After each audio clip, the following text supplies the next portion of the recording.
আসসালামু আলাইকুম ওয়া রাহমাতুল্লাহি ওয়া বারাকাতুহু। সকলের কি অবস্থা, কেমন আছেন? আশা করি সকলেই ভালো আছেন, সুন্দর আছেন, সুস্থ আছেন। সকলকে জানাই পবিত্র ঈদ উল ফিতরের শুভেচ্ছা ও অভিনন্দন। ঈদ মোবারক। তো এখানে যে মানুষের সমাগমটা দেখছেন, তো এটা হচ্ছে আমাদের ঈদগাহ ময়দান।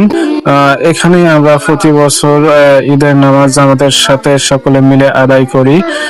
তো এই নামাজে যে সকল ভাইয়েরা অংশগ্রহণ করেছে তারাই শুধু বলতে পারবে যে একসাথে ঈদের ময়দানে যে ঈদের নামাজটা আদায় করা যে কতটা আনন্দময়, শুধু তারাই বলতে পারবে।